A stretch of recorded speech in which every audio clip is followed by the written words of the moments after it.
What's happening, my fellow producers, my music producers? What's happening? It's your boy DJ Fanatic Beats, content contributor for LiveOffBeats.com.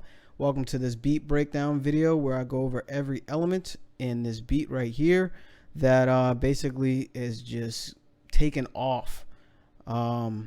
This beat is more on the, I wouldn't say trap side, because I can hear Eminem or Joyner Lucas, or it's a straightforward just bars beat where you want to hear bars anyway. It reminds me of like the whole Detroit Slaughterhouse Crew, just for some reason. When I play it, maybe it reminds you of that. If you hear somebody else, yeah, definitely put it in a comment or whatever.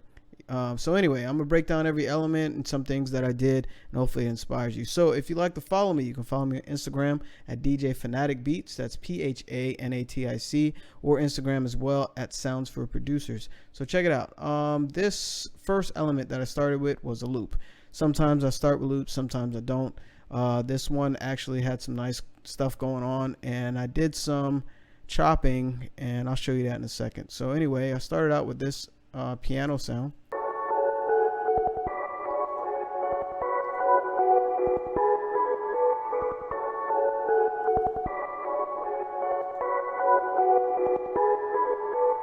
And that basically repeats, but I did something cool at the end of the 8 bars.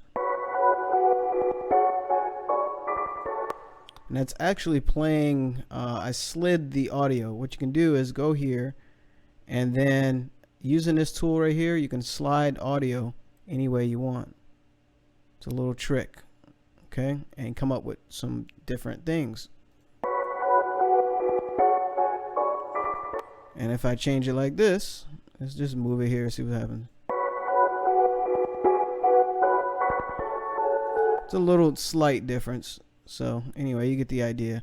Play around with that, when you're messing around with loops or whatever. And also what I did, let me make sure I change that back.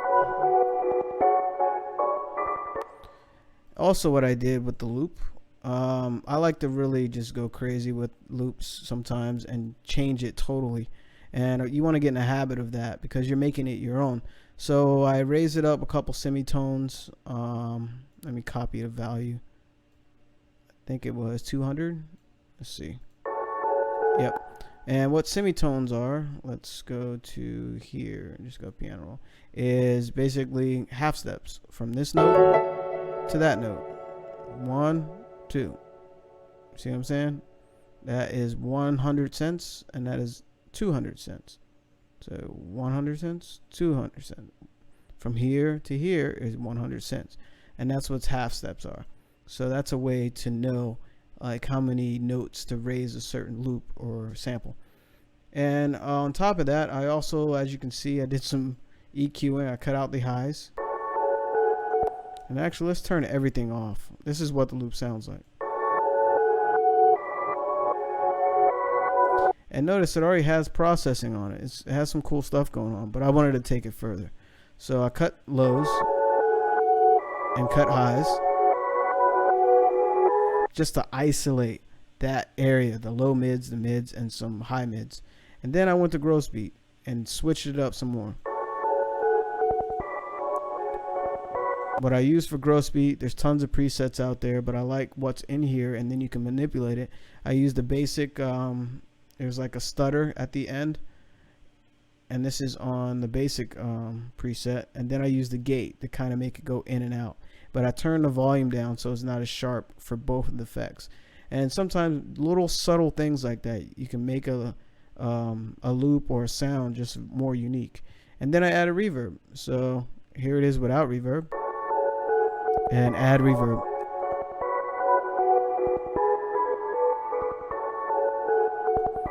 See? So that gives that whole vibe right there. Just spending some time on your first element.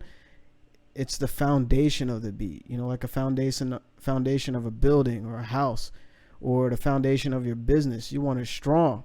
You don't want a weak foundation, because you won't be inspired to finish that beat.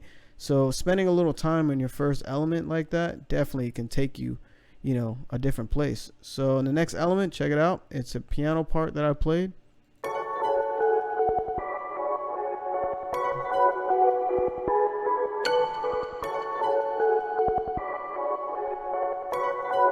really fast, short movement.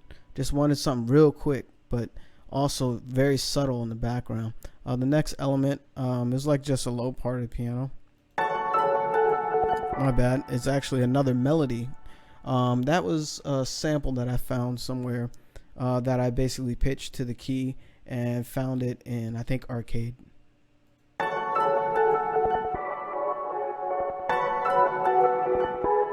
And notice the repetitive movement of it. You know, there's a lot of elements that repeat over and over, and that's more what trap music does. But also a lot of hip hop music does that. So, but you don't want your beat repeating like crazy. But I'm just saying there's some specific things. When you analyze music, you can hear it. So check it out. This is the lower octave note. Actually, this is the key of the beat. I think this was E minor. I don't know. But anyway, I repeated that throughout the beat to kind of give it this menacing feel.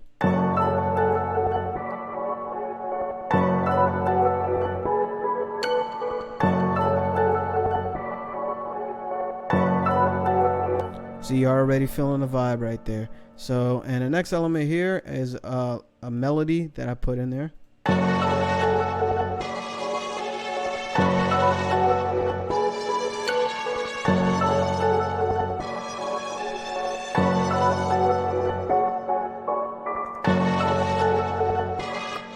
See, so now that we got all that going on, we started getting into the drums. I think I started with the snare first to kind of figure out where I want the snare to fall in this particular tempo.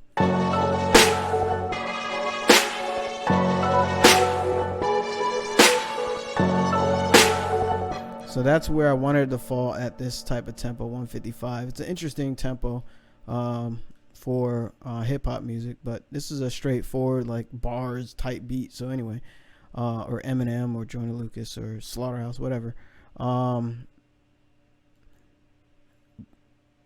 It could apply to anybody really. There's a lot of artists I can hear on this, maybe Meek Mill too. So anyway, this is the kick pattern that I chose, and you notice that snare was just hitting crazy, and it's a layered snare. So when you're choosing your sounds, and you know, you want to make sure they work with the type of beat that you're making or the other elements and melodies that you have in the beat. So here we go.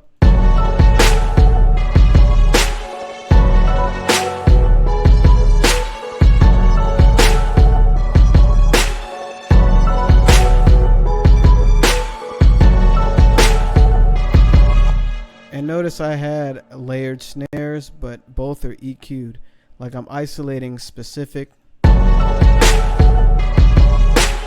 fundamental frequencies in each snare.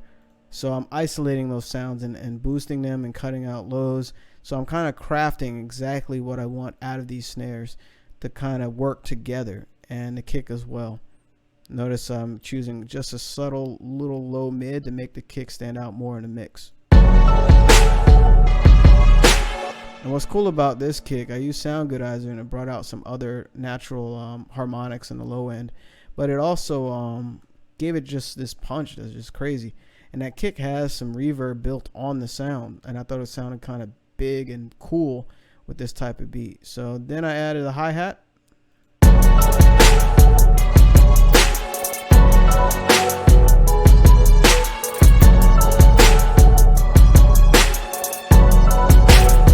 And something was bugging me like crazy on this beat. This actually right here, this whole track 1 was a little off, and you can click here and highlight the whole track and take snap to grid, put it on none, and then just hold shift and arrow key forward or right. That way the loop isn't right on the grid. It can be a little after to give it a little groove. And speaking of groove, obviously I used some swing. Let's copy that value. The swing value, I think it was like 25. Nope, it's lower than that. It's like 17. Yeah, see, pace value 17. I didn't want too much swing for this type of beat. I wanted it pretty straightforward, and it seems a little slow for me. I could have increased the tempo, but you know, here we go. And it's like a wood block I added in the back. It's very subtle, but it gives it a little extra something.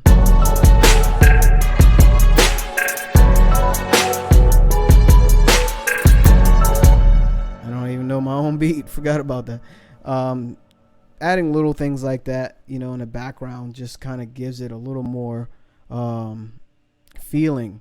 Putting like even sound effects. I forgot what producer said that, but I know Timbaland, he puts like crazy stuff like in the background. You'll never know what it is because it's layered so well and it gives it that power.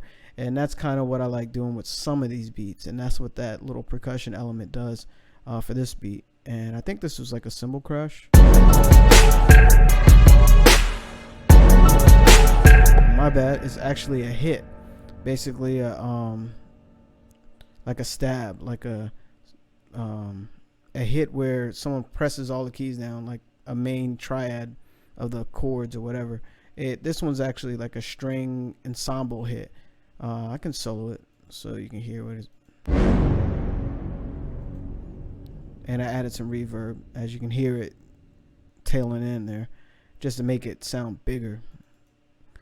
So lastly, I think it was the 808, and this intro, it was a vocal sound right before the chorus comes in. And I added distortion and reverb on that just to kind of give it this aggression and also blend in well with this type of beat. And here comes the 808.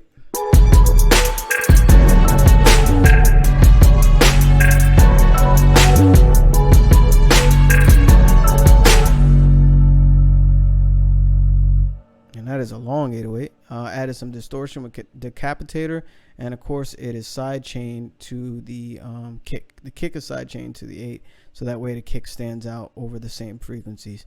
And you know, that's important to do because your drums won't stand out if you have an 808 just eating up all the energy in the beat. And you don't need your 808 super loud. You know, basically you focus on isolating whatever frequencies you want to use in that 808, so it's not clashing too much with other elements. You can really get precise with that. So yeah, if you notice, there's other things, as I do with most of my beats, things going in and out, because there's always movement in tracks and songs. Not always. Sometimes you don't need this much movement, but I'm a little different. I like to have my stuff unique. So anyway, I'm gonna play a little bit of the intro, the chorus, some of the verse, and you get the feel of the beat. And I actually just faded it out. I didn't do anything too crazy. Processing wise, I showed you earlier, gross beat for the main loop, parametric EQ2 for mostly everything. Not much panning because the way the sounds were already panned. Used some reverb, distortion, and more distortion. I used fruity fast distort for the vocal to kind of give it, you know, this really destroyed audio sound. I wanted it angry but also dark and like it's distortion. And then I used a technique where I group all the drums and use a compressor. Sausage Fattener is insane. So I use that only on the drums as a group, and then I send it to the master chain and use other mastering to kind of give it some more power. So I turned off the mastering for the video because it eats up so much processing power. And also I use the Sausage Fattener for the sound group as well. So anyway, let me play the intro, chorus, and some of the verse, and hopefully you enjoy it.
Yeah, there you have it, man. I was listening again. I noticed the first loop actually sounds a little early, and I would make it a little behind the beat, just a little more, so it can blend a little more. By doing that, you just hit Control and left click on the track here where my cursor is, and it highlights the whole thing. And you go to here, which is the snap to grid, and choose none. And this hold down shift and hit right arrow until it feels the way you want. You trust your ear and trust your feelings with the beat.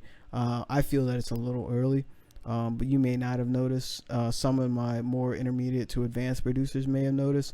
But anyway, it came out pretty dope. So again, it's DJ Fanatic Beats, content contributor for LiveOffBeats.com. Again, if you'd like to follow me, you can follow me on Instagram at DJ Fanatic Beats. That's PHANATIC, or Sounds for Producers on Instagram as well. Hopefully I showed you something to inspire you, or some type of producer tip that you didn't know about. Man, a fade out. Let's see. Yeah, I just did a fade out there. And a quick thing you can do to cut off a long 808 like that, which I wanted to show you, is make like a little extra note and just lower the velocity all the way down, and the 808 will cut off right there. That's a quick, easy way. There's other ways of doing it, but that's what I use for this beat. So anyway, go ahead, get in the studio, open up your DAW, make something dope, and I'll catch you next video. Peace and love.